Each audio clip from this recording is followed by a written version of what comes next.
অনেক বাবা আছেন, বাবারা শুনে রাখেন, যারা সন্তানের হক নষ্ট করছেন। কিভাবে নষ্ট করছেন আপনি জানেনও না। সন্তানরা যেরকম বাবার হক নষ্ট করে, মায়ের হক নষ্ট করে, বাবা মাও সন্তানের হক নষ্ট করে কি করে না? আমাদের দেশে ওয়াজ তো একমুখী হয়, বেশিরভাগ ওয়াজ শুনবেন বাবা মায়ের অধিকার, বাবা মায়ের অধিকার, এটা সবচেয়ে বড় অধিকার। আল্লাহর পরে তার রাসূলের অধিকার, রাসূলের পরে সবার আগে যার অধিকার তিনি হলেন মা এবং বাবা, সন্দেহ নাই। কিন্তু মা বাবার প্রতি সন্তানের অধিকার আছে না নাই? বাবা মার অধিকার সন্তান আদায় না করলে যেরকম জাহান্নামে যেতে হবে, সন্তানের অধিকার যদি বাবা মা আদায় না করে জাহান্নাম ছাড়া কোনো উপায় আছে? নাই। প্রিয় ভাইরা আমার, দুনিয়াতে সন্তান আর বাবা মা মনে করে যে আমরাই তো, স্বামী স্ত্রী মনে করে আমরাই তো, ভাই বোন মনে করে আমরাই তো। কিয়ামতের সেই ভয়াবহ দিনে আমরা বলতে কোনো কিছু থাকবে না। ও ভাইরা আমার, আল্লাহ রাব্বুল আলামিন কোরআনে হাকিমে ইরশাদ করেছেন, ইয়া আইয়ুহান নাসুত্তাকু রাব্বাকুম, ও দুনিয়ার মানুষ তোমাদের রবকে ভয় করো, তোমাদের সৃষ্টিকর্তাকে পালনকর্তাকে ভয় করো, যার পাকড়াও থেকে বাঁচার কোনো উপায় থাকবে না। হে দুনিয়ার মানুষ, তোমাদের রবকে ভয় করো। ওয়াখশাউ ইয়াওমান লা ইয়াজজি ওয়ালিদুন আন ওয়ালাদিহি, আর ওই দিনকে ভয় করো যেই দিন কোন বাবা তার সন্তানের কোনো কাজে আসবে না। ওয়ালা মাউলুদুন হুয়া জাযিন আন ওয়ালিদিহি শাইআ, আর কোন সন্তানও কোন বাবার কাজে আসবে না। ইন্না ওয়াদাল্লাহি হক, সেই ভয়াবহতম দিন যেদিন বাবা এবং সন্তান দুজনের দুই দিকে পথ হবে, কেউ কাউকে চিনবে না।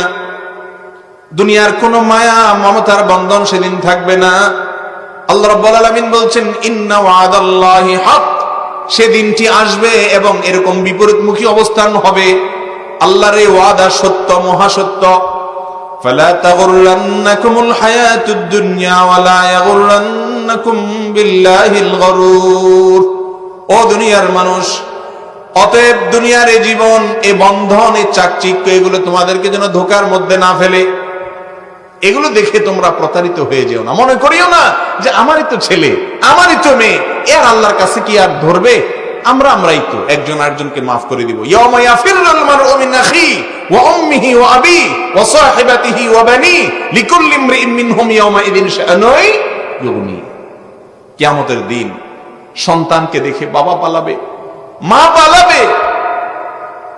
যেই মা সন্তান ছাড়া কিচ্ছু বুঝে না, নিজের জীবনকে জীবন মনে করে না, সেই মা সন্তান দেখে পালাবে যে না জানি আর সন্তান সওয়াব চাইয়া বসে আমার কাছে। ইয়া নফসি ইয়া নফসি। স্বামী স্ত্রী এত ভালোবাসা, এত প্রেম, এত সম্পর্ক, সেদিন একে অন্যকে ফেলে পালাবে।